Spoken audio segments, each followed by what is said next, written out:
Politicians have also expressed sadness following the death of Ahmed Kathrada.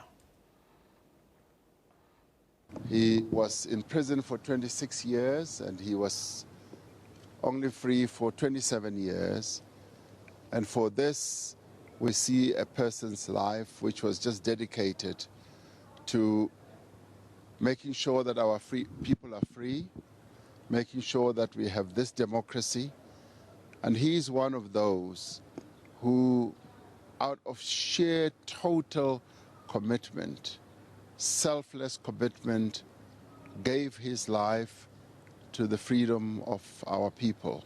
But I think he treated everybody in quite the same way, with dignity and strength. And he's been a particular pillar of strength.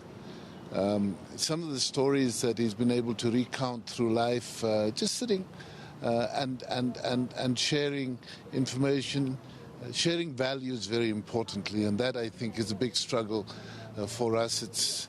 It's not the political struggle, it's a struggle for values, and I think Uncle Kathy represented that. One hopes that the life of Ahmed Kathrada will still serve as an example to younger people, younger political activists, and who must learn from people like Uncle Kathy that political opportunism doesn't get us anywhere.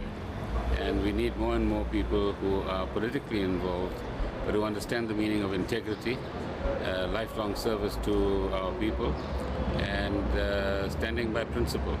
The value of his leadership has been the fact that he would impact on us irrespective of how young or old the individuals would be. As we speak at the moment, we have always wanted to be associated with him whenever there were such opportunities.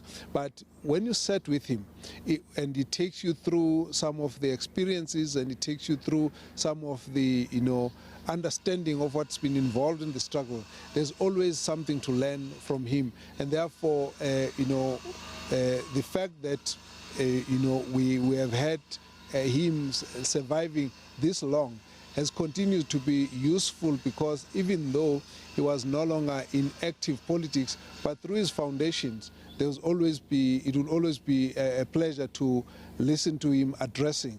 And it's out of his addresses that you always learned quite a lot. He was an amazing teacher.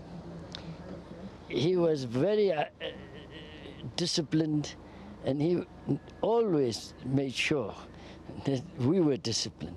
And the one thing I remember of Kathy was those days, besides our work in the Transvaal Indian Youth Congress, he used to make sure we go out putting up posters, distributing leaflets, selling the New Age. And if we didn't, because we were playing sports and that, he would summons us and tell us when it's time to play sports, when it's time to do political work.